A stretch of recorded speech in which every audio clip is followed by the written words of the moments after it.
ನಮಸ್ಕಾರ ವೀಕ್ಷಕರೇ.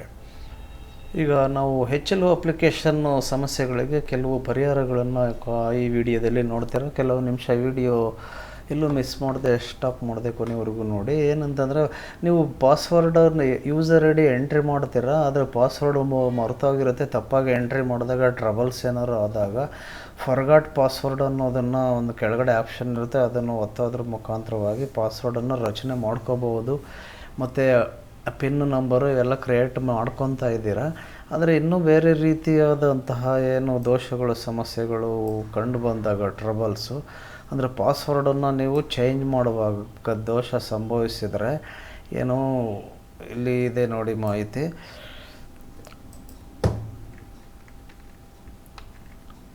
ಸಾಧನದ ಮೂಲಕ ಮೊದಲ ಬಾರಿಗೆ ಪಾಸ್ವರ್ಡನ್ನು ಬದಲಾಯಿಸಲಾಗುವುದಿಲ್ಲ. ಸಾಧನವನ್ನು ನೋಂದಾಯಿಸಿದ ನಂತರ ಅಂದರೆ ಅದನ್ನು ರಿಜಿಸ್ಟರ್ ಮಾಡಿದ ಮೇಲೆ ನಿಮ್ಮ ಏನು ಡಿವೈಸ್ ಫೋನ್ ಇರುತ್ತೆ ಅದನ್ನು ಈ ವೈಶಿಷ್ಟ್ಯ ಮಾತ್ರ ಬಳಸ್ಬೋದಂತೆ.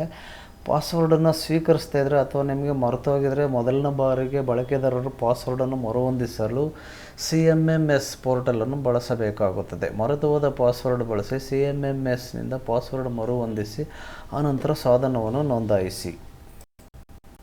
ಆಮೇಲೆ ನೀವು ಬೆಳಗ್ಗೆಯಿಂದ ಮಾಡಿರೋವಂಥ ಮನೆಗಣತಿ ಒಂದು ಡಾಟಾ ಏನು ಸಂಗ್ರಹ ಆಗಿರುತ್ತೆ ಅದನ್ನು ಸಿಂಕ್ ಮಾಡೋದ್ರಿಂದ ಡಿವೈಸ್ನಲ್ಲಿ ಸೇವ್ ಆಗಿ ಉಳ್ಕೊಳ್ಳುತ್ತೆ. ಹಾಗಾಗಿ ಸಿಂಕ್ ಮಾಡುವಾಗ ಟ್ರಬಲ್ಸ್ ಏನಾದರೂ ಆಗ್ಬೋದು. ಏನು ಈ ರೀತಿ ಬರುತ್ತೆ ನೋಡಿ, ಇಲ್ಲಿ ಕಾಣಿಸ್ತಾ ಇದೆಯಲ್ಲ, sync info some issues token refresh please try after some time ಅಂತ ಇದೆ. ಏನೋ ಒಂದು ಇಶ್ಯೂ ಇದ್ದಾಗ ಸ್ವಲ್ಪ ಅದು ರಿಫ್ರೆಶ್ ಆಗೋದಕ್ಕೆ ಟೈಮ್ ತೊಗೊಳುತ್ತೆ. ಆಮೇಲಿಂದ ನಾವು ಪ್ರಯತ್ನ ಮಾಡಬೇಕಾಗುತ್ತೆ. ಇದಕ್ಕೆ ಏನು ಕಾರಣ ಅನ್ನೋದ್ರ ಬಗ್ಗೆ ನೋಡೋಣ. ಸಿಂಕ್ ಮಾಡುವಾಗ ಪರದೆನಲ್ಲಿ ಸ್ಕ್ರೀನ್ ಮೇಲೆ ನಿಮ್ಮ ಫೋನ್ ಸ್ಕ್ರೀನ್ ಮೇಲೆ ಈ ರೀತಿ ದೋಷ ಕಂಡು ಬಂದರೆ ಅಲ್ಲಿ ಆ ಏರಿಯಾದಲ್ಲಿ ಬಹುಶಃ ನೆಟ್ವರ್ಕ್ ಸರಿ ಇಲ್ಲದೆ ಇರ್ಬೋದು. ಇಂಟರ್ನೆಟ್ ಸ್ಪೀಡ್ ಬರ್ತಾ ಇಲ್ಲ.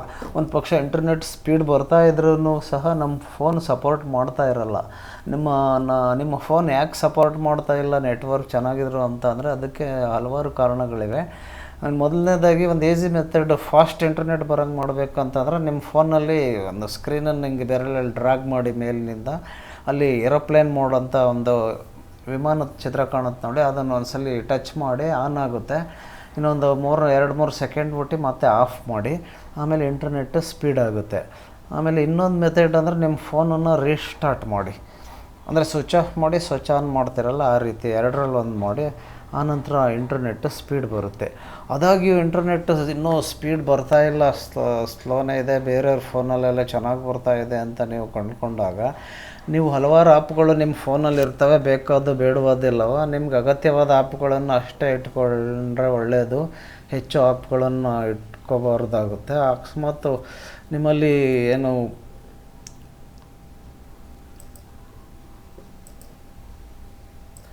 ಅಂದರೆ ಫೋನನ್ನು ರ್ಯಾಮ್ ಸಾಮರ್ಥ್ಯ ಜಾಸ್ತಿ ಇತ್ತು ಅಂದಾಗ ನೀವು ಹೆಚ್ಚು ಆ್ಯಪ್ಗಳು ಇಟ್ಕೋಬೋದು. ಆದರೆ ಆ್ಯಪ್ಗಳು ಬ್ಯಾಕ್ಗ್ರೌಂಡಲ್ಲಿ ಇಂಟರ್ನೆಟ್ ಡಾಟಾನ ಎಳಿತಾ ಇರ್ತವೆ. ನೀವು ಫೋನ್ನ ಸುಮ್ಮನೆ ಆಫ್ ಮಾಡಿ ಇಟ್ಟಿದ್ರು ಸಹ ಅವು ನೆಟ್ವರ್ಕನ್ನು ಎಳಿತಾ ಇರ್ತವೆ, ಅದು ಕಂಟಿನ್ಯೂಷನ್ ಇರುತ್ತೆ. ಆವಾಗ ನೀವು ಈ HLO ಆ್ಯಪ್ ಮನೆಪಟ್ಟಿ ಕೆಲಸ ಆನ್ಲೈನಲ್ಲಿ ಮಾಡಬೇಕಾದಂಥ ಸಂದರ್ಭಗಳಲ್ಲಿ ಅಥವಾ ಸಿಂಕ್ ಮಾಡೋ ಸಂದರ್ಭಗಳಲ್ಲಿ ಟ್ರಬಲ್ಸ್ ಕೊಡುತ್ತೆ.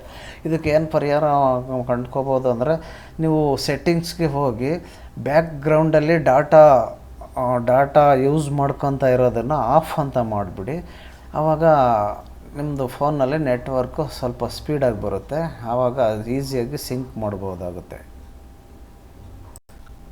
ಆಮೇಲೆ ಈ ರೀತಿ ಬರ್ಬೋದು ನೋಡಿ, attestation failed, device attestation failed, please login again ಅಂತ ಬರುತ್ತೆ. ಪುನಃ ಮತ್ತೆ ಲಾಗಿನ್ ಆಗಿ ಫೇಲ್ ಆಗಿದೆ ಅಂತ ಆಗುತ್ತೆ. ಅಂದರೆ ಫಸ್ಟ್ ಟೈಮ್ ನೀವು ನಿಮ್ಮ ಡಿವೈಸನ್ನು ರಿಜಿಸ್ಟ್ರೇಷನ್ ಮಾಡುವಾಗ ಫೋನನ್ನು ಏನು ಬಳಸ್ತೀರೋ ಇದು ಗಣತಿಗೆ ಅದನ್ನು ನೋಂದಾಯಿಸುವಾಗ ಏನು ಒಳ್ಳೆಯ ಇಂಟರ್ನೆಟ್ ವ್ಯವಸ್ಥೆ ಇರಬೇಕು. ಇಂಟರ್ನೆಟ್ಟು ಫಾಸ್ಟ್ ಇರೋವಂಥ ಸಂದರ್ಭಗಳಲ್ಲಿ ನೋಂದಾಯಿಸಿದಾಗ ಇಂಥ ಸಮಸ್ಯೆ ಬರೋದಿಲ್ಲ. ಇಲ್ಲಾಂದರೆ ಅದು ಬೇರೆ ಕಾರಣಗಳಿರುತ್ತೆ. ಅನಂತರ CMMS ಪೋರ್ಟಲ್ನಲ್ಲಿ ಹೊಸ ಮೊಬೈಲ್ ಸಂಖ್ಯೆಯನ್ನು ಬದಲಾಯಿಸಿದ ನಂತರ OTP ಹಳೆ ಮೊಬೈಲ್ಗೆ ಹೋಗ್ತಾ ಇದೆ. ಇದು ತಾತ್ಕಾಲಿಕವಾಗಿ ಈ ರೀತಿ ಆಗ್ತಾ ಇರುತ್ತೆ, ಬಟ್ ಆಮೇಲೆ ಇದು ಸಾಲ್ವ್ ಆಗುತ್ತೆ. ಈ ರೀತಿ ಆದಾಗ ಏನು ಮಾಡಬೇಕು ಅಂತಂದರೆ ಸ್ವಲ್ಪ ಟೈಮು ವೆಯ್ಟ್ ಮಾಡಬೇಕು ಆಗುತ್ತೆ. ಆನಂತರ ಒಂದು 10 ನಿಮಿಷ ಆದಮೇಲೆ ಮತ್ತೆ ಪ್ರಯತ್ನಿಸಿ. ಮತ್ತು ಕಂಟಿನ್ಯೂಷನ್ ಆದ ಪ್ರಾಬ್ಲಮ್ಮು ನೀವು ಚಾರ್ಜ್ ಮಟ್ಟದಲ್ಲಿ ಪರಿಶೀಲಿಸಲು ಬಳಕೆದಾರರ ಐ ಡಿಯನ್ನು ಕಳಿಸಿ. ಆಮೇಲೆ ಈ ಸಿಂಕ್ ಆಗದೇ ಇದ್ದಂಥ ಸಂದರ್ಭದಲ್ಲಿ ಏನು ಮಾಡಬೇಕು ಅಂತ ಈಗಾಗಲೇ ಹೇಳಿದ್ದೀನಿ. ಅಂದರೆ ನೆಟ್ವರ್ಕ್ ಚೆನ್ನಾಗಿರಬೇಕು. ನೆಟ್ವರ್ಕ್ ಸ್ಲೋ ಇತ್ತು ನಿಮ್ಮ ಡಿವೈಸಲ್ಲಿ ಅಂತಂದರೆ ಫಾಸ್ಟ್ ಮಾಡ್ಕೊಳ್ಳೋದು ಹೇಗೆ ಅಂತ ಈಗಾಗಲೇ ಹೇಳಿದ್ದೀನಿ. ಮತ್ತೆ ಟ್ರೈ ಮಾಡಬೇಕು ಅದನ್ನು, ಆವಾಗ ಸಿಂಕ್ ಆಗುತ್ತೆ. ಒಂದು ಸಲ ಆಗಲಿಲ್ಲ ಅಂದರೆ ಎರಡನೇ ಸಲ ಟ್ರೈ ಮಾಡಿ. ನಿಮ್ಮ ಫೋನಲ್ಲಿ ಏರೋಪ್ಲೇನ್ ಮೋಡ್ ಆನ್ ಮಾಡಿ ಆಫ್ ಮಾಡಿ ಟ್ರೈ ಮಾಡಿ ಆಗುತ್ತೆ. ಅಥವಾ ನಿಮ್ಮ ಫೋನನ್ನು ಒಂದು ಸಲ ರೀಸ್ಟಾರ್ಟ್ ಮಾಡ್ಕೊಳ್ಳಿ, ಆಮೇಲೆ ಟ್ರೈ ಮಾಡಿ ಆಗುತ್ತೆ. ಸಿಂಕ್ ಆಗೋದು ಏನು ಸಮಸ್ಯೆ ಅಲ್ಲ, ಮತ್ತೆ ಆಗುತ್ತೆ. ಆಮೇಲೆ ಈಗ ಪರದೆ ಮೇಲೆ ಸಿಂಕ್ ಆಗ್ತಾಯಿಲ್ಲ ಅಂತ ಇಶ್ಯೂ ಬರ್ತಾಯಿದೆ, ಟ್ರಬಲ್ಸ್ ಅಂದಾಗ ಏನು ಮಾಡಬೇಕು ಅನ್ನೋದಕ್ಕೆ HLO ಅಪ್ಲಿಕೇಶನ್ ಮೆನುವಿನಿಂದ ಲಾಗೌಟ್ ಮಾಡಿ ಮತ್ತೆ ಲಾಗಿನ್ ಮಾಡಿ. ಆದರೆ ಅಪ್ಲಿಕೇಶನನ್ನು ಮರುಸ್ಥಾಪಿಸಬೇಡಿ. ಅಂದರೆ ಅಪ್ಲಿಕೇಶನನ್ನು ಡಿಲೀಟ್ ಮಾಡಿ ಮತ್ತೆ ಪ್ಲೇಸ್ಟೋರ್ಗೆ ಹೋಗಿ ಇನ್ಸ್ಟಾಲ್ ಮಾಡ್ಕೊಳ್ಳೋದು ಈಗೇನು ಮಾಡೋಕ್ಕೆ ಹೋಗಬೇಡಿ. ಜಸ್ಟ್ ಲಾಗೌಟು ಮಾಡಿ ಮತ್ತೆ ಲಾಗಿನ್ ಆಗಿ ಆಮೇಲೆ ಸಿಂಕು ಪ್ರಾಬ್ಲಮ್ ಕಳೆಯುತ್ತೆ. ಅನಂತರ ಯಾವುದೇ ಸಂಪಾದನೆ ಅಥವಾ ಜನಗಣತಿ ಮನೆಯನ್ನು ನಿರ್ಮಿಸುವುದು ಸಾಧ್ಯ ಇಲ್ಲ. ಆದ್ದರಿಂದ ಗಣತಿದಾರರು ಪ್ರಶ್ನೆ ಸಂಖ್ಯೆ 3ಕ್ಕೆ ಕಾಯಬೇಕಾಗುತ್ತೆ. ಮತ್ತು ಮುಂದಿನ ಬಟನನ್ನು ಕ್ಲಿಕ್ ಮಾಡೋ ಮೊದಲು ಕಟ್ಟಡದ ಸಂಖ್ಯೆ ಮತ್ತು ಜನಗಣತಿ ಮನೆ ಸಂಖ್ಯೆಗಳನ್ನು ಮತ್ತೆ ಪರಿಶೀಲಿಸ್ಕೋಬೇಕಾಗುತ್ತೆ. ಆಮೇಲೆ ಇನ್ನು ಗಣತಿದಾರರು ಕಟ್ಟಡ ಸಂಖ್ಯೆಯನ್ನು ತಪ್ಪಾಗಿ ನಮೂದು ಮಾಡಿದರೆ ನೀವು ಸಿಂಕ್ ಮಾಡುವ ಮೊದಲು ದಾಖಲೆಯನ್ನು ಅಳಿಸಿ ಹೊಸ ದಾಖಲೆಯನ್ನು ಮರು ನಮೂದಿಸ್ಕೋಬಹುದಾಗುತ್ತೆ. ಅದಕ್ಕೆ ಅವಕಾಶ ಇರುತ್ತೆ. ಬಿಲ್ಡ್ ನಂಬರು ಮತ್ತು ಜನಗಣತಿ ಮನೆ ನಂಬರನ್ನು ಆನಂತರ ಸಂಪಾದಿಸೋಕ್ಕಾಗಲ್ಲ, ಏಕೆಂದರೆ ಇದು ಕ್ಯಾಸ್ಕೇಡಿಂಗ್ ಸಮಸ್ಯೆಗಳನ್ನು ಸೃಷ್ಟಿಸುತ್ತದೆ. ಆಮೇಲೆ ಇನ್ನೊಂದು ಸಮಸ್ಯೆ ಎದುರಾಗುತ್ತೆ. ನೀವು ಏನು ಯೂಸರ್ ಐ ಡಿಯನ್ನು ಒಂದು ಎಂಟ್ರಿ ಮಾಡಿ ಹೊಸದಾಗಿ ರಿಜಿಸ್ಟ್ರೇಷನ್ ಆಗ್ಬೋದು, ಅಥವಾ ಪಾಸ್ವರ್ಡ್ ಮರೆತಿದ್ರೆ ಫರ್ಗಾಟ್ ಪಾಸ್ವರ್ಡನ್ನು ಕೊಟ್ಟು ಪಿನ್ ನಂಬರ್ಗಳನ್ನು ರಚನೆ ಮಾಡ್ಕೊಳ್ತೀರಾ, ಮತ್ತು ಹೊಸದಾಗಿ ಪಾಸ್ವರ್ಡನ್ನು ರಚನೆ ಮಾಡ್ಕೊಳ್ತೀರಾ. ಆ ಸಂದರ್ಭದಲ್ಲಿ ಕ್ಯಾಪ್ಚಾ ಕೋಡನ್ನು ಒತ್ತಬೇಕಾಗುತ್ತೆ. ಕ್ಯಾಪ್ಚಾ ಕೋಡನ್ನು ಒತ್ತೋದಕ್ಕೆ ಕ್ಯಾಪ್ಚಾ ಕೋಡೇ ಬಂದಿರಲ್ಲ ಎಷ್ಟೋ ಸಲ. ಇದು ಒಂದು ತಾತ್ಕಾಲಿಕವಾದ ಸಮಸ್ಯೆ ಅಷ್ಟೇ. ಇದೇನಿಲ್ಲ, ಇಲ್ಲೊಂದು ಬಾಣದ ಗುರುತಿದೆ ನೋಡಿ, ಇಲ್ಲಿ ಈ ಬಾಣದ ಗುರುತನ್ನು ಒಂದು ಸಲ ಒತ್ತಿ ಕ್ಯಾಪ್ಚಾ ಕೋಡ್ ಬರುತ್ತೆ. ಆಮೇಲೆ ಅದೇ ಸ್ವಲ್ಪ ನೆಟ್ವರ್ಕ್ ಸಮಸ್ಯೆ ಇರುತ್ತೆ, ಒಂದು ಸ್ವಲ್ಪ ವೆಯ್ಟ್ ಮಾಡಿ ಮತ್ತೆ ಬರುತ್ತೆ. ಮತ್ತು ಇದು ಮಾರ್ಕನ್ನು ಒತ್ತಿ ಬರುತ್ತೆ ಅದು ಕ್ಯಾಪ್ಚಾ. ಆಮೇಲೆ ಕ್ಯಾಪ್ಚಾ ಎಂಟ್ರ್ ಮಾಡಿ ಆಮೇಲೆ ರಿಜಿಸ್ಟರ್ ಅನ್ನೋದನ್ನು ಎಂಟ್ರಿ ಮಾಡಿ ಕ್ಲಿಕ್ ಮಾಡಿ ಪ್ರೊಸೆಸನ್ನು ಮುಂದುವರಿಸ್ಬೋದಾಗಿದೆ. ಆಮೇಲೆ ಸರ್ವರ್ ಬ್ಯುಸಿ ಅಂತ ಏನಾದರೂ ಬಂದರೆ ಇದು ತಾತ್ಕಾಲಿಕ ಸಮಸ್ಯೆ, ಆಮೇಲೆ ಸರಿಯಾಗುತ್ತೆ. ನೆಟ್ವರ್ಕು ಸ್ವಲ್ಪ ಸರಿಯಾಗಿರಲ್ಲ, ಫಾಸ್ಟ್ ಇಲ್ಲದೇ ಇರ್ಬೋದು, ಸರ್ವರ್ ಬ್ಯುಸಿ ಇರೋದು. ಆನಂತರ ಇದು ಸಾಲ್ವ್ ಆಗುತ್ತೆ, ಮತ್ತೆ ಕಂಟಿನ್ಯೂ ಮಾಡ್ಬೋದಾಗಿದೆ. ಅನಂತರ ಇಲ್ಲಿ ಎಡಭಾಗದಲ್ಲಿ ಈ ಚಿತ್ರವನ್ನು ಗಮನಿಸಿ. ಈ ರೀತಿ ಇದ್ದಾಗ ಏನು ಮಾಡಬೇಕು ಅವಾಗ ಏನು ಮಾಡಬೇಕು, ಅಪ್ಲಿಕೇಶನನ್ನು ನಾವು ಓಪನ್ ಮಾಡುವಾಗ ಗಣತಿದಾರರು ಕೆಲವು ಟ್ರಬಲ್ಸ್ ಎದುರಾಗ್ತವೆ. ಅಪ್ಲಿಕೇಶನ್ ಕ್ರ್ಯಾಶ್ ಆಗುತ್ತೆ. ಇದೇನು ಮಾಡಬೇಕು ಅಂತಂದರೆ ಈ ರ್ಯಾಮು ಅನ್ನೋದು ಏನು ಸಾಮರ್ಥ್ಯ ಅಂದರೆ, ನೀವು ಹೆಚ್ಚು ಅಪ್ಲಿಕೇಶನನ್ನು ಓಪನ್ ಮಾಡಿದ್ರೂ ಸರಾಗವಾಗಿ ಕೆಲಸ ಮಾಡೋದಕ್ಕೆ ರ್ಯಾಮ್ ಸಹಕರಿಸ್ತೈತೆ. ಆದರೆ ರ್ಯಾಮು 8 GB ಅಥವಾ ಅದಕ್ಕಿಂತ ಕಡಿಮೆ ಇತ್ತು ಅಂದಾಗ ಅವು ಟ್ರಬಲ್ ಕೊಡ್ತವೆ. ಹಾಗಾಗಿ ರ್ಯಾಮು 12-16 GB ಇದ್ದವ್ರಿಗೆ ಪ್ರಾಬ್ಲಮ್ ಬರೋಲ್ಲ. 8 ಅಥವಾ 8 GB ಆಗಲಿ ಇದ್ದಂಥ ಫೋನ್ಗಳಲ್ಲಿ ಇದು ಸಮಸ್ಯೆ ಬಂದಾಗ ಏನು ಮಾಡಬೇಕಂದ್ರೆ, ಡೇಟಾ ಭದ್ರತೆ ಉದ್ದೇಶಕ್ಕಾಗಿ ಡೇಟಾದ ಎನ್ಕ್ರಿಪ್ಷನ್ ಮತ್ತು ಡಿಸ್ಕ್ರಿಪ್ಷನ್ಗಾಗಿ HLO ಅಪ್ಲಿಕೇಶನ್ಗೆ ಅತ್ಯುತ್ತಮ ರ್ಯಾಮ್ ಅಗತ್ಯವಿದೆ. ಚಾಲನೆಯಲ್ಲಿರುವ ಎಲ್ಲ ಬ್ಯಾಕ್ ಎಂಡ್ ಅಪ್ಲಿಕೇಶನ್ಗಳನ್ನು ಮುಚ್ಚಿ. ನೀವು ಅಪ್ಲಿಕೇಶನ್ಗಳನ್ನು ಓಪನ್ ಮಾಡಿರ್ತೀರ, ಏನೋ ಫೇಸ್ಬುಕ್ ಓಪನ್ ಮಾಡಿರ್ತೀರ, ತುಂಬ ಡಾಟಾ ಬ್ಯಾಕ್ಗ್ರೌಂಡಲ್ಲಿ ಎಳಿತಾ ಇರುತ್ತೆ, ಅದನ್ನು ಹಾಗೆ ಉಳಿಸ್ಕೊಂಡಿರ್ತೀರ ಸೈಡ್ನಲ್ಲಿ. ಫುಲ್ ಕ್ಲೋಸ್ ಮಾಡಿರೋದಿಲ್ಲ, ಅದನ್ನು ಏನೋ ರಿಮೂವ್ ಮಾಡಿರೋದಿಲ್ಲ ಫೋನಿಂದವ. ಈಗ ಎಡದ ಕಡೆ ಕ್ಲಿಕ್ ಮಾಡಿದ್ರೆ ಯಾವುದೇ ಬಟನ್ಸನ್ನು ಅದು ಸೈಡಲ್ಲಿ ಈ ಥರ ಮೂವ್ ಮಾಡಿದಾಗ ಸುಮಾರು ಒಂದು 7-8-10 ಅಪ್ಲಿಕೇಶನ್ಗಳು ಹಾಗೇ ಇರ್ತವೆ ಕೆಲವ್ರ ಫೋನಲ್ಲಿ. ಕೆಲವರು ಒಂದು 3 ಏನು ವಾಟ್ಸಪ್ಪು ಇರುತ್ತೆ, ಫೇಸ್ಬುಕ್ ಇರುತ್ತೆ. ನೋಡಿ ನೀವೇನು ನೋಡಿಬಿಟ್ಟಿರ್ತೀರೋ ಅಲ್ಲಿಗೆ ತೋರಿಸ್ತಾ ಇರ್ತದೆ. ಆಮೇಲೆ ಇನ್ಸ್ಟಾಗ್ರಾಮ್ ಇರ್ಬೋದು ಅಥವಾ ಇನ್ಯಾವುದೋ ವೆಬ್ಸೈಟ್ ಇರ್ಬೋದು. ಈ ರೀತಿ ಎಲ್ಲ ಬ್ಯಾಕ್ಗ್ರೌಂಡಲ್ಲಿ ಅಪ್ಲಿಕೇಶನನ್ನು ಫೋನಲ್ಲಿ ಉಳಿಸ್ಕೋಬಾರ್ದು. ಅವನ್ನೆಲ್ಲ ಫುಲ್ ಕ್ಲಿಯರ್ ಮಾಡಿ, ಆಗ ಈಸಿಯಾಗಿ ನಿಮ್ಮದು ಫೋನ್ ವರ್ಕ್ ಆಗುತ್ತೆ. ಆಗ ರ್ಯಾಮ್ಗೆ ಹೆಚ್ಚು ಶ್ರಮ ಬೀಳಲ್ಲ. ಅನಂತರ ನಿಮ್ದು ಏನು ವರ್ಕ್ ಮಾಡಬೇಕು ಮನೆಪಟ್ಟಿ ಕೆಲಸ ಸರಿಯಾಗಿ ಈಸಿ ಆಗುತ್ತೆ. ಅಂದರೆ ಬ್ಯಾಕ್ ಎಂಡ್ ಅಪ್ಲಿಕೇಶನ್ಗಳನ್ನು ಮುಚ್ಚಬೇಕು. ಅನಂತರ HLO ಅಪ್ಲಿಕೇಶನನ್ನು ಬಳಸಿ ಆನ್ ಮಾಡ್ಕೊಳ್ಳಿ. ಆ ರೀತಿ ಮಾಡಿದಾಗ ಈಸಿಯಾಗಿ ನೀವು ಫಾಸ್ಟಾಗಿ ವರ್ಕ್ ಮಾಡ್ಬೋದಾಗುತ್ತೆ.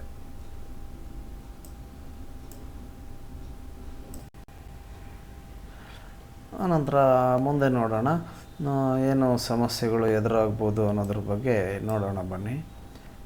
ಇಲ್ಲಿ ಸ್ಕ್ರೀನ್ ನೋಡಿದ್ದೀರಾ, ಈಗ ಲೆಫ್ಟ್ ಸೈಡಲ್ಲಿ ಒಂದು ಚಿತ್ರ ತೋರಿಸಿದ್ರ ಬಗ್ಗೆ. ಇದಕ್ಕೆ ಏನು ಕಾರಣ ಅನ್ನೋದಕ್ಕೆ ಸಹ ಇಂಟರ್ನೆಟ್ ಸಂಪರ್ಕ ನಿಧಾನವಾಗಿ ಸ್ಲೋ ಆಗಿದೆ. ಹಾಗಾಗಿ ಸ್ವಲ್ಪ ಟೈಮ್ ಬಿಟ್ಟು ಆಮೇಲೆ ಟ್ರೈ ಮಾಡಿ. ಈಗಾಗಲೇ ನಾನು ವಿಡಿಯೋ ಪ್ರಾರಂಭದಲ್ಲಿ ಹೇಳಿದ್ದೀನಿ, ಇಂಟರ್ನೆಟ್ ಸ್ಲೋ ಆಗಿದ್ದಾಗ ಫಾಸ್ಟ್ ಹೇಗೆ ಮಾಡ್ಕೋಬೇಕು, ಆ ಸ್ಲೋ ಆಗೋದಕ್ಕೆಲ್ಲ ಏನೇನು ಕಾರಣಗಳಂತ ಹೇಳಿದ್ದೀನಿ. ಅದನ್ನು ಫಾಲೋ ಮಾಡಿ, ಆಮೇಲೆ ಇದು ಪರಿಹಾರ ಆಗುತ್ತೆ ಇದು ಟ್ರಬಲ್ಸ್. ಇಲ್ಲಿ ನೋಡಿ ಚಿತ್ರದಲ್ಲಿ device is not registered for this user. ಅಂದರೆ ಈ ಫೋನು ಏನಿದೆ ಅದು ರಿಜಿಸ್ಟ್ರ್ ಮಾಡಿಲ್ಲ ಅಂತ, ಒಂದು ಡಿವೈಸನ್ನು ರಿಜಿಸ್ಟ್ರ್ ಆಗಿರೋಲ್ಲ ಅನ್ನೋ ಕಾರಣ ಇದೆ. ಬನ್ನಿ ಇದ್ರ ಬಗ್ಗೆ ಇದಕ್ಕೇನು ಕಾರಣ ಇದೆ ಅದನ್ನು ನೋಡೋಣ. ಇಲ್ಲಿ ಆ್ಯಪ್ನಲ್ಲಿ ಮೊದಲನೇ ಬಾರಿಗೆ ಫಸ್ಟ್ ಟೈಮು ಅಂದರೆ ಪಾಸ್ವರ್ಡನ್ನು ಬದಲಾಯಿಸಲಾಗುತ್ತಿದೆ. ಹಾಗಾಗಿ ಈ ದೋಷನ ತೋರಿಸ್ತಾ ಇದೆ. ನೀವು ಯಾವಾಗ ಫಸ್ಟ್ ಟೈಮು ಏನು ಪಾಸ್ವರ್ಡನ್ನು ಬದಲಾಯಿಸೋಕ್ಕಾಗೋದಿಲ್ಲ ಅನ್ನೋದ್ರ ಬಗ್ಗೆ ಇಲ್ಲಿ ಹೇಳ್ತಾ ಇದ್ದಾರೆ. ಸಾಧನವನ್ನು ರಿಜಿಸ್ಟ್ರೇಷನ್ ಮಾಡಿಸ್ಬೇಕು ಮೊದಲು, ಆಮೇಲೆ ಬೇಕಾದ್ರೆ ನೀವು ಪಾಸ್ವರ್ಡನ್ನು ಚೇಂಜ್ ಮಾಡಿಸ್ಕೋಬೋದಾಗಿದೆ. ಆನಂತರ ಪಾಸ್ವರ್ಡನ್ನು ಸ್ವೀಕರಿಸದೇ ಇರ್ಬೋದು, ಮರ್ತೋಗಿರ್ಬೋದು. ಅಂದರೆ ನೀವು ಒಂದು ಸಲ ಪಾಸ್ವರ್ಡ್ ಮಾಡ್ಕೊಂಡಿರ್ತೀರ, ಮರೆತಿರ್ತೀರ ಅಂದ್ಕೊಳ್ಳಿ. ಆಮೇಲೆ ಏನು ಮಾಡಬೇಕು ಅಂದಾಗ ಮೊದಲನೇ ಬಾರಿಗೆ ಬಳಕೆದಾರರು ಪಾಸ್ವರ್ಡನ್ನು ಮರುಹೊಂದಿಸಲು CMMS ಪೋರ್ಟಲ್ ಅನ್ನು ಬಳಸಬೇಕಾಗುತ್ತದೆ. ಮರೆತು ಹೋದ ಪಾಸ್ವರ್ಡನ್ನು ಬಳಸಿ CMMSನಿಂದ ಪಾಸ್ವರ್ಡನ್ನು ಮರುಹೊಂದಿಸಿ ಆನಂತರ ಸಾಧನವನ್ನು ನೋಂದಾಯಿಸಿ. ಈಗ ಮರೆತು ಹೋದ ಪಾಸ್ವರ್ಡ್ ಸಿಗಲಿಲ್ಲ ಅಂದಾಗ ನೀವು ಫರ್ಗಾಟ್ ಪಾಸ್ವರ್ಡ್ ಅನ್ನೋದನ್ನು ಕ್ಲಿಕ್ ಮಾಡಿ ಆಮೇಲೆ ನಂತರ ಪ್ರೋಸೆಸ್ ಏನು ಬರುತ್ತೆ, ಪೆನ್ ನಂಬರ್ಗಳನ್ನು ಕ್ರಿಯೇಟ್ ಮಾಡ್ಕೊತೀರ. ಇದೆಲ್ಲ ಅನುಸರಿಸ್ಕೊಂಡು ಪಾಸ್ವರ್ಡನ್ನು ಹೊಂದಿಸ್ಕೊತೀರ. ಆ ರೀತಿ ಮಾಡ್ಬೋದಾಗಿದೆ. ಇಲ್ಲಿ ಈಗ ನಿಮಗೆ ಮುಂದಿನ ಒಂದು ಸಮಸ್ಯೆ ಟ್ರಬಲ್ ಏನು ಬರುತ್ತೆ ಅನ್ನೋದ್ರ ಬಗ್ಗೆ ಹೇಳ್ತೀನಿ. ಅದು ಟ್ರಬಲ್ ಬಂದಾಗ ಇಲ್ಲಿ ಕೆಳಗಡೆ ಇದೆ ನೋಡಿ ಲಾಗೌಟನ್ನು ಒತ್ತಿದ್ರೆ ಮತ್ತೆ ಲಾಗಿನ್ ಆಗುವಂತ ತೋರಿಸ್ತೈತೆ. ಮತ್ತೆ ಲಾಗಿನ್ ಆಗಿ ಕೆಲವು ಸೆಕೆಂಡ್ ಬಿಟ್ಟು ಆವಾಗ ಅದು ಟ್ರಬಲ್ಲು ನಿರ್ಮೂಲನೆ ಆಗುತ್ತೆ. ನಾವು ಯಾವ ಸಂದರ್ಭದಲ್ಲಿ ಲಾಗೌಟ್ ಆಗಿ ಲಾಗಿನ್ ಆಗಬೇಕು ಅಂತಂದರೆ, ಈಗ ನೀವು ಬೆಳಿಗ್ಗೆ ಕೆಲವು ಆ್ಯಪನ್ನು ಓಪನ್ ಮಾಡಿದಾಗ ಆ ಟೈಮಲ್ಲಿ ತೋರಿಸ್ತಾ ಇರುತ್ತೆ ಡಾಟಾ, ನೀವೇನೇನು ವರ್ಕ್ ಮಾಡಿರ್ತೀರಿ, ಎಲ್ಲಿವರೆಗೆ ನಡೆದಿದೆ, ನಂಬರ್ಸು ಅದೆಲ್ಲ ತೋರಿಸ್ತಾ ಇದೆ, ಎಲ್ಲ ಸರಿ ಇದೆ. ಆದರೆ ಇನ್ನೊಂದು ಸಲ ಅಪ್ಲಿಕೇಶನ್ ತರೆದಾಗ ಏನೂ ತೋರಿಸ್ತಾ ಇಲ್ಲ. ಆಗ ನೀವು ಏನು ಗಾಬರಿ ಆಗೋದು ಬೇಕಿಲ್ಲ. ಏನಿದೆ ಅಂದರೆ ಅಪ್ಲಿಕೇಶನ್ ಮೆನ್ಯೂಯಿಂದ ಲಾಗೌಟ್ ಮಾಡಿ ಲಾಗಿನ್ ಮಾಡ್ತೀರಾ. ಆನಂತರ ಒಂದು 10 ನಿಮಿಷ ನಂತರ ಮಾಡಿ ಅದು ಮುಗಿಯುತ್ತದೆ. ಸ್ವಲ್ಪ ವೆಯ್ಟ್ ಮಾಡಿ ಮತ್ತೆ ಅದು ಆ ರೀತಿ ಲಾಗೌಟ್ ಮಾಡಿ ಲಾಗಿನ್ ಆದಮೇಲೆ ಕಾಣಿಸ್ಕೊಳ್ಳುತ್ತೆ. ಎಲ್ಲೂ ಹೋಗಿರಲ್ಲ, ಇರುತ್ತೆ, ಬಟ್ ಸಡನ್ನಾಗಿ ಬಂದಿರಲ್ಲ ಅಷ್ಟೇ ಅದು. ಈಗ ಮತ್ತು ಕೆಲವು ಸಮಸ್ಯೆಗಳು ಈಗಾಗಲೇ ಎದುರಾಗಿದ್ದಾವೆ ಭಾಳ ಜನರಿಗೆ. ಏನಂದರೆ ಗಣತಿದಾರರ ಒಂದು ಆ್ಯಪ್ನಲ್ಲಿ ಪ್ರಾಬ್ಲಮ್ಮು ಏನು ಬಂದಿದೆ ಅಂತಂದರೆ ಸಿಂಕ್ ಆಗದ ಡಾಟಾ ಇದೆ, ಏನು ಮಾಡಿದ್ರೂ ಸಿಂಕ್ ಆಗ್ತಾಯಿಲ್ಲ. ಅವರು ಅಪ್ಲಿಕೇಶನ್ನಿಂದ ಲಾಗೌಟ್ ಮಾಡಿದರೆ ಆ ಡೇಟಾ ಕಳೆದು ಹೋಗುತ್ತಾ ಅನ್ನೋ ಒಂದು ಸಮಸ್ಯೆಗೆ ಇಲ್ಲಿ ಏನಿದೆ ಉತ್ತರ ಅಂತ ಅಂದರೆ, ಅಪ್ಲಿಕೇಶನ್ ಮೆನುವಿನಿಂದ ಲಾಗೌಟ್ ಮಾಡಿ ಮತ್ತು ಲಾಗಿನ್ ಮಾಡಿದ್ದು ಡೇಟಾನ ಕಳ್ಕೊಳ್ಳಲ್ಲ, ಎಲ್ಲೂ ಮಿಸ್ ಆಗೋಲ್ಲ, ಡಾಟಾ ಇರುತ್ತೆ. ಆದರೆ ಲಾಗೌಟು ಲಾಗಿನ್ ಮಾಡ್ಬೋದು ನೀವು ಯಾವಾಗ ಬೇಕಾದರೂ ಅವಶ್ಯಕತೆ ಇದ್ದಾಗ. ಅಂದರೆ ಆ್ಯಪ್ ಸರಿಯಾಗಿ ಕಾರ್ಯನಿರ್ವಹಿಸಬೇಕು ಅಂದಾಗ ಈ ರೀತಿ ಮಾಡಬೇಕಾಗುತ್ತೆ. ಆದರೆ ಅಪ್ಲಿಕೇಶನನ್ನು ಅನ್ಇನ್ಸ್ಟಾಲ್ ಮಾಡಿ ಮತ್ತೆ ಇನ್ಸ್ಟಾಲ್ ಮಾಡೋದಕ್ಕೆ ಹೋಗಬೇಡಿ, ಮರುಸ್ಥಾಪಿಸಬೇಡಿ. ಈಗ ಇಲ್ಲಿ ಏನು ತರಬೇತಿ ಅಪ್ಲಿಕೇಶನ್ನಲ್ಲಿ OTP ಬರುತ್ತಿಲ್ಲ, ಅದು ಅಮಾನ್ಯ ರುಜುವಾತುಗಳು ಅಂತ ಹೇಳ್ತಾ ಇದೆ ಅಂತ ಅಂದಾಗ ಆವಾಗ ಏನು ಕ್ರಮ ವಹಿಸಬೇಕು ಅಂದಾಗ ಟೆಸ್ಟ್ ಸೆನ್ಸಸ್ ಪೋರ್ಟಲ್, ವೆಬ್ ಪೋರ್ಟಲ್ನಲ್ಲಿ ಮಾಪ್ ಸಂಖ್ಯೆ ಮತ್ತು ಬಳಕೆದಾರರನ್ನು ಪರಿಶೀಲನೆ ಮಾಡ್ಕೋಬೇಕು. ಆವಾಗ ನಿಮಗೆ ಅದು ಸಾಲ್ಯೂಷನ್ ಸಿಗುತ್ತೆ. ಆಮೇಲೆ ಮನೆಗೆ ಬೀಗ ಹಾಕಲಾಗಿತ್ತು, ಗಣತಿದಾರರ ಹೇಳಿಕೆಯನ್ನು ಲಾಕ್ ಮಾಡಲಾಗಿದೆ ಅಂತ ಬರ್ಕೊತಾರೆ. ಮತ್ತೆ ಮರುದಿನ ಮತ್ತೆ ಹೋದರೂ ನಂತರ ಕುಟುಂಬದ ಮುಖ್ಯಸ್ಥರು ಸ್ವಯಂ ಎಣಿಕೆ ಮಾಡಿದ್ದಾರೆ ಅಂತ ಹೇಳಿದರು. ಗಣತಿದಾರರು ಸಂಪಾದಿಸಲು ಪ್ರಯತ್ನಿಸಿದರು, ಆದರೆ ಸ್ವಯಂ ಎಣಿಕೆ ಮಾಡಲಾಗಿದೆ ಎಂಬ ಪ್ರಶ್ನೆಗೆ ಉತ್ತರವನ್ನು ಸಂಪಾದಿಸಲು ಅದು ಅವರಿಗೆ ಅವಕಾಶ ನೀಡುತ್ತಿಲ್ಲ. ಈ ಸಂದರ್ಭಗಳಲ್ಲಿ ದಯವಿಟ್ಟು ನಮಗೆ ಮಾರ್ಗದರ್ಶನ ನೀಡಿ ಅಂತ ಇದೆ. ಆವಾಗ ಲಾಕ್ ಆಗಿರುವ ಚೆಕ್ ಬಾಕ್ಸ್ ಮೇಲೆ ಕ್ಲಿಕ್ ಮಾಡಿ ಮತ್ತು ಅನ್ಚೆಕ್ ಮಾಡಿ. ಅದು ಮತ್ತೊಮ್ಮೆ SCID ಕೇಳುತ್ತದೆ. ಆಗ ಈ ಥರ ಅವರು ಸ್ವಯಂ ಗಣತಿ ಮಾಡಿದ್ರೆ ಅವರು ID ನಂಬರ್ ಕೊಡ್ತಾರೆ, ಅದನ್ನು ನೀವು ತಾಳೆ ನೋಡಬೇಕು ಹೋಲಿಸಿ. ನಿಮ್ಮ ಏನು SCID ಅಲ್ಲಿ ಲಿಸ್ಟಲ್ಲಿ ಕಾಣಿಸ್ಕೊಳ್ಳುತ್ತಲ್ಲ, ಈಗಾಗಲೇ ಆಲ್ರೆಡಿ ನಿಮ್ಮ ಏರಿಯಾದಲ್ಲಿ ಸ್ವಯಂ ಗಣತಿ ಮಾಡಿರೋದು, ಅದನ್ನು ಹೋಲಿಕೆ ಮಾಡಿ ಅಲ್ಲಿ ಕ್ಲಿಕ್ ಮಾಡಿ ಅವ್ರು ಕೊಡೋ ಮಾಹಿತಿ ಅದನ್ನು ಕಂಪ್ಯಾರಿಸನ್ ಮಾಡಿ ಸರಿ ಇತ್ತು ಅಂದರೆ ಉಳಿಸ್ಕೊಳ್ಳಿ. ಅಥವಾ ದೋಷ ಕಂಡು ಬಂತಂದರೆ ಮತ್ತೆ ಮೊದಲಿಂದ ಮಾಡ್ಬೋದಾಗಿದೆ. ಇಲ್ಲಿ ಏನು ಬಂದಿದೆ ನೋಡಿ, ಸರ್ವರ್ ಬ್ಯುಸಿ ಅಂತ ಬರ್ತಾ ಇದೆ ವರ್ಕ್ ಮಾಡೋ ಮಧ್ಯದಲ್ಲಿ. Server error, please try again after some time ಅಂತ ಇದೆ. ಹೌದು, ಅದು ಕೊಟ್ಟಿರೋ ಇನ್ಸ್ಟ್ರಕ್ಷನನ್ನೇ ಫಾಲೋ ಮಾಡಬೇಕು. ಸ್ವಲ್ಪ ಹೊದ್ಬಿಟ್ಟು ಟ್ರೈ ಮಾಡಿ ಸರಿಯಾಗುತ್ತೆ. ಅಥವಾ ಬೇಗನೆ ಸರಿ ಮಾಡ್ಕೊಳ್ಳೋಣ ನಾವೇ ಅಂತಂದರೆ ಅಷ್ಟೇ, ನಿಮ್ಮ ಫೋನಲ್ಲಿ ಏರೋಪ್ಲೇನ್ ಮೋಡನ್ನು ಆಫ್ ಮಾಡಿ ಆನ್ ಮಾಡಿ 2 ಸೆಕೆಂಡ್ ಆದಮೇಲೆ, ಅಥವಾ ಫೋನನ್ನು ರೀಸ್ಟಾರ್ಟ್ ಮಾಡ್ಕೊಳ್ಳಿ. ಬ್ಯಾಕ್ಗ್ರೌಂಡಲ್ಲಿ ಅಪ್ಲಿಕೇಶನ್ ಹಾಗೆ ಆನ್ ಮಾಡ್ಕೊಂಡಿದ್ರೆ ಅವೆಲ್ಲನೂ ಕ್ಲಿಯರ್ ಮಾಡ್ಕೊಳ್ಳಿ. ನೆಟ್ವರ್ಕು ಸರಾಗವಾಗಿ ಬರುತ್ತೆ. ಇಲ್ಲಿ ನೋಡಿ, ಇನ್ವ್ಯಾಲಿಡ್ URL ಇನ್ವ್ಯಾಲಿಡ್ ಆದಮೇಲೆ ಇದು ಎಷ್ಟು ಸಲ ಟ್ರೈ ಮಾಡಿದ್ರು ಮತ್ತು ಹೀಗೆ ಬರೋ ಸಾಧ್ಯತೆ ಇರ್ಬೋದು. ಹಾಗಾಗಿ ಇದಕ್ಕೆ ಏನು ಪರಿಹಾರ ಅನ್ನೋದು ಅಂದರೆ, ಇದು ಆವಾಗ ಏನು ಮಾಡಬೇಕು, ಮರು ನೋಂದಾಯಿಸ್ಬೇಕು ಮತ್ತು ರಿಜಿಸ್ಟ್ರೇಷನ್ ಮಾಡ್ಕೊಳ್ಳಿ. ನಿಮ್ಮ ಸೂಪರ್ವೈಸರನ್ನು ಕಾಂಟ್ಯಾಕ್ಟ್ ಮಾಡಿ, ಅಥವಾ ಮರು ಲಾಗಿನ್ ಮಾಡಿ. ಲಾಗೌಟ್ ಮಾಡಿರ್ತಾರಲ್ಲ, ಮತ್ತೆ ಲಾಗಿನ್ ಆಗಿ ಮತ್ತೆ ಸಮಸ್ಯೆ ಮುಂದುವರೆದರೆ ಬಳಕೆದಾರ ಯೂಸರ್ ID-ನ ಕಳಿಸಿ. ಇಲ್ಲಿ ಚಿತ್ರವನ್ನು ಗಮನಿಸಿ. ಇಲ್ಲಿ ಏನು ಕಾಲಮ್ಗಳಿದೆ ನೋಡಿ, ಪ್ರಶ್ನೆ ಸಂಖ್ಯೆ 21 ಮತ್ತು 20 ಈ ಒಂದು ಪರಿಹಾರವನ್ನು ಕೊಟ್ಟಿದ್ದಾರೆ, ನೋಡ್ಕೊಳ್ಳಿ. ಅದು ಸರಿಯಾದ ನಡವಳಿಕೆ ಅಂತ ತಿಳಿಸಿದ್ದಾರೆ. ಇಲ್ಲಿ ನೋಡಿ, ಈ ಥರ ಅನೇಬಲ್ ಟು ಫೆಚ್ ಡಾಟಾ ಆ ರೀತಿ ಟ್ರಬಲ್ಸ್ ಬಂದಾಗ ರಿಫ್ರೆಶ್ ಬಟನ್ ಮೇಲೆ ಕ್ಲಿಕ್ ಮಾಡಿ, ಆವಾಗ ಅದು ಸರಿಯಾಗುತ್ತೆ.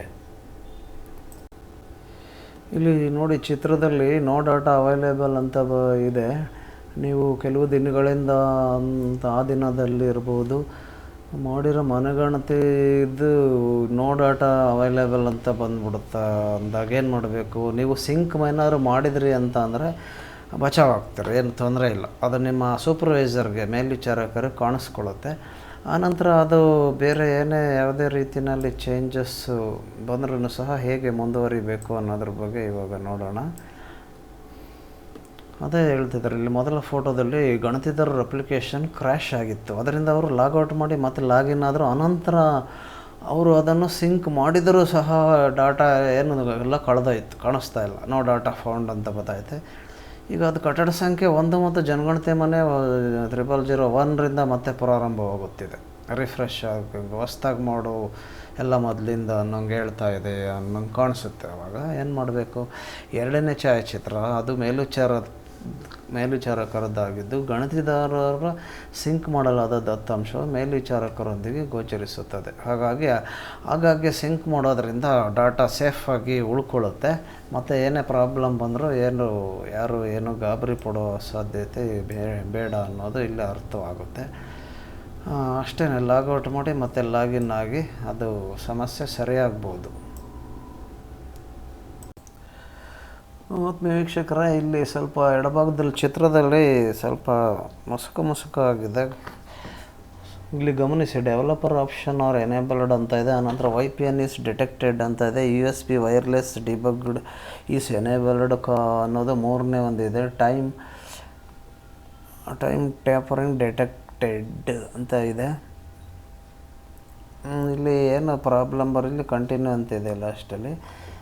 ಈ ಪೇಜ್ನಲ್ಲಿ ಏನು ಸಮಸ್ಯೆ ಇದೆ ಅನ್ನೋದನ್ನು ನೋಡೋಣ. ಇಲ್ಲಿ ಹೇಳಿದರೆ, ಪ್ರತಿಯೊಂದು ಐಟಮ್ನ ಮೇಲೆ ಲಿಂಕ್ನೊಂದಿಗೆ ಈ ರೀತಿ ಪರದೆ ಕಾಣಿಸಿಕೊಳ್ಳುತ್ತದೆ ಅಂತ ಹೇಳಿದ್ದಾರೆ. ಈಗ ಅದಕ್ಕೆ ಪರಿಹಾರ ಏನು ಅಂದರೆ, ಅದು ಲಿಂಕ್ ಮೇಲೆ ಕ್ಲಿಕ್ ಮಾಡ್ತೀರ, ಅಲ್ಲಿ ಈ ಸಮಸ್ಯೆ ಪರಿಹರಿಸಲು ಯಾವ ಕ್ರಮ ತಗೋಬೇಕು ಅನ್ನೋದನ್ನು ತಿಳಿಸುತ್ತೆ. ಆ ರೀತಿ ಆನ್ ಆಗಿದರೆ ಫೋನು ಸರಿಯಾಗಿ ಪ್ರಾಂಪ್ಟಾಗಿ ವರ್ಕ್ ಆಗೋಲ್ಲ, ಏನು ಕೆಲಸ ಮಾಡೋಕ್ಕಾಗಲ್ಲ. ಹಾಗಾಗಿ ಏನು ಮಾಡಬೇಕು ಅಂತಂದರೆ, ಇವು ಫೋನಲ್ಲಿ ರಾಂಗ್ ಸೆಟ್ಟಿಂಗ್ಗಳಾಗಿದ್ದಾವೆ. ಮಿಸ್ಸಾಗಿ ನಮ್ಮದೇ ಬೆರಳು ಏನು ಗೊತ್ತಿಲ್ಲದೆ ತಾಗಿ ಅವು ಸೆಟ್ಟಿಂಗ್ಗಳು ಆನ್ ಆಗಿದ್ದಾಗ ಅವು ರಾಂಗ್ ಸೆಟ್ಟಿಂಗ್ ಆಗಿ ಮತ್ತು ನಾವು ಫೋನಲ್ಲಿ ಕೆಲಸ ಮಾಡೋಕ್ಕಾಗ್ದಂಗೆ ಮಾಡ್ತವೆ. ಹಾಗಾಗಿ ಇದು ಭದ್ರತಾ ಉದ್ದೇಶಗಳಿಗೆ ಅಪ್ಲಿಕೇಶನ್ ಬಳಸೋದಕ್ಕೂ ಸರಿಪಡಿಸಬೇಕಾಗುತ್ತದೆ. ಅದು ಕರೆಕ್ಟ್ ಅವ್ರು ಹೇಳೋದು. ಸೆಕ್ಯೂರಿಟಿಗೋಸ್ಕರ ಅದು ಅಪ್ಲಿಕೇಶನ್ ಇಟ್ಟಿರ್ತಾರೆ, ಆದರೆ ಅವನು ಆನ್ ಮಾಡಿದ್ರೆ ಇಲ್ಲಿ ನಾವು ಆಫ್ನಲ್ಲಿ ಕೆಲಸ ಮಾಡೋಕ್ಕಾಗಲ್ಲ. ಹಾಗಾಗಿ ಆಫ್ ಮಾಡಬೇಕು. ಅಂದರೆ ಇಲ್ಲಿ ಏನು ಆಫ್ ಮಾಡಬೇಕು ಅಂತ ಅಂದ್ರೆ ನೋಡಿ, ಇಲ್ಲಿ ಡೆವಲಪರ್ ಆಪ್ಷನ್ ಆರ್ ಎನೇಬಲ್ಡ್ ಅಂತ ಇದೆ. ಅದರ ಮೇಲೆ ಮತ್ತೊಂದು ಸಲ ಟಚ್ ಮಾಡಿ ಡೆವಲಪರ್ ಆಪ್ಷನ್ಸ್ ಆರ್ ಡಿಸೇಬಲ್ಡ್ ಅಂತ ಬರುತ್ತೆ. ಅಲ್ಲಿಗೆ ಸರಿಯಾಗುತ್ತೆ, ನಿಮ್ಮ ಮೊಬೈಲ್ ಏನಾಗಲ್ಲ. ಅಥವಾ ನಿಮ್ಮ ಫೋನ್ಗಳಲ್ಲಿ ಅದ್ರ ಕೆಳಗಡೆನೇ ಇರ್ಬೋದು ಇನ್ನೊಂದು option, developer option are enabled ಅಂತ ಇದೆ ಅಂದರೆ ಆನ್ ಆಗಿದೆ. ಅದನ್ನು ಡಿಸೇಬಲ್ಡ್ ಅಂತ ಇನ್ನೊಂದು ಆಪ್ಷನ್ ಇದ್ದರೆ ಅಲ್ಲಿ ಒತ್ತಿ ಅಥವಾ ಅದ್ರ ಮೇಲೆ ಟಚ್ ಮಾಡಿ ಅದೇ ಡಿಸೇಬಲ್ಡ್ ಅಂತ ತೋರಿಸುತ್ತೆ. ಆವಾಗ ಏನೂ ಸಮಸ್ಯೆ ಆಗೋಲ್ಲ. ಅದನ್ನು ಈಗ ಫೋನ್ ಸೆಟ್ಟಿಂಗ್ಸ್ಗಳಲ್ಲಿ ಡೆವಲಪರ್ ಆಯ್ಕೆಗಳನ್ನು ನಿಷ್ಕ್ರಿಯಗೊಳಿಸಿ, ಅದು ಈಗ ಹೇಳಿದ್ನಲ್ಲ ಹಾಗೆ ಮಾಡಿ. ಸಂಪರ್ಕಗೊಂಡಿರುವಂತಹ ಯಾವುದೇ VPN ಅನ್ನು ಮುಚ್ಚಿ. ಫೋನ್ ಸೆಟ್ಟಿಂಗ್ಗಳಿಂದ USB ಡಿಬಗ್ ಮಾಡುವುದನ್ನು ನಿಷ್ಕ್ರಿಯಗೊಳಿಸಿ. ಫೋನ್ ಸೆಟ್ಟಿಂಗ್ಗಳಲ್ಲಿ ಸಮಯವನ್ನು ಸರಿಯಾಗಿ ಹೊಂದಿಸಿ. ನಮ್ಮದು ಬೇರೆ ಬೇರೆ ದೇಶದ ಟೈಮ್ ಇರುತ್ತೆ. ಇಂಡಿಯನ್ ಟೈಮ್, ನ್ಯೂ ಡೆಲ್ಲಿ ಟೈಮನ್ನು ಸೆಲೆಕ್ಟ್ ಮಾಡಿಕೊಂಡ್ರೆ ಸರಿಯಾಗಬಹುದು. ಟೈಮು ನೋಡಿಕೊಂಡು ಅದನ್ನು ಸೆಟ್ಟಿಂಗ್ ಸರಿಯಾಗಿ ಮಾಡ್ಕೋಬೇಕಾಗುತ್ತೆ. ಆತ್ಮೀಯ ವೀಕ್ಷಕರೇ, ಇನ್ಫೋವರ್ಸ್ ಯೂಟ್ಯೂಬ್ ಕನ್ನಡ ಚಾನಲ್ನಿಂದ ಈ ಮಾಹಿತಿಯನ್ನು ಪಡೀತಿದ್ರೆ, ತಾವಿನ್ನೂ ಈ ಚಾನಲ್ಗೆ ಇನ್ನೂ ಸಬ್ಸ್ಕ್ರೈಬ್ ಆಗಿಲ್ಲ ಅಂತಂದರೆ ದಯವಿಟ್ಟು ಇವಾಗಲೇ ಸಬ್ಸ್ಕ್ರೈಬ್ ಆಗಿ, ಹಾಗೂ ಮರೆಯದೆ ಇವಾಗಲೇ ಒಂದು ಲೈಕನ್ನು ಮಾಡಿ ತಮ್ಮ ಆತ್ಮೀಯರಿಗೆ ಹಾಗೂ ಸ್ನೇಹಿತರಿಗೆ ಈ ವಿಡಿಯೋನ ಹೆಚ್ಚೆಚ್ಚು ಶೇರ್ ಮಾಡ್ತಾಯಿರಿ. ಮತ್ತು ನಿಮಗೆ ಇಲ್ಲಿ ಏನಾದರೂ ಸಮಸ್ಯೆ ಕಂಡು ಬಂದರೆ ನೀವು ಕಮೆಂಟ್ ಮಾಡಿ. ಕಮೆಂಟ್ಗೆ ನಾವು ಶೀಘ್ರದಲ್ಲಿ ಉತ್ತರ ಕೊಡುವಂಥ ಪ್ರಯತ್ನವನ್ನು ಮಾಡ್ತೀವಿ. ಅಕಸ್ಮಾತ್ ನಮಗಿಂತ ಮೊದಲಾಗಿ ಬೇರೆ ಯಾರು ಇನ್ನೂ ಹೆಚ್ಚು ಅರಿವಿದ್ದು ಅಂಥವ್ರು ತಿಳ್ಕೊಂಡಿರೋರು ಕಮೆಂಟ್ ಮಾಡಿ ನಿಮಗೆ ಪರಿಹಾರವನ್ನು ಕೊಡಬಹುದಾಗಿದೆ. ಹಾಗಾಗಿ ಕಮೆಂಟನ್ನು ಮಾಡಿ. ತಾವೇನು ಸಬ್ಸ್ಕ್ರೈಬ್ ಆಗಿಲ್ಲ ಅಂತಂದರೆ ಇವಾಗೇ ಆಗಿ. ಸಬ್ಸ್ಕ್ರೈಬ್ ಆಗೋದರಿಂದ ನಮ್ಮ ವಿಡಿಯೋಗಳು ನಿಮ್ಮ ಫೋನಲ್ಲಿ ಕಾಣಿಸ್ಕೊಳ್ತವೆ. ಇಂತಹ ಅನೇಕ ವಿಡಿಯೋಗಳು ಮತ್ತು ಟೆಕ್ನಾಲಜಿ ವಿಡಿಯೋಗಳು ನಮ್ಮ ಈ ಚಾನಲಿಂದ ಬರ್ತಾ ಇರ್ತವೆ. ಧನ್ಯವಾದಗಳು ವೀಕ್ಷಕರೇ. ಮತ್ತೆ ಸಿಗೋಣ ಮುಂದಿನ ವಿಡಿಯೋದಲ್ಲಿ. Thanks for watching.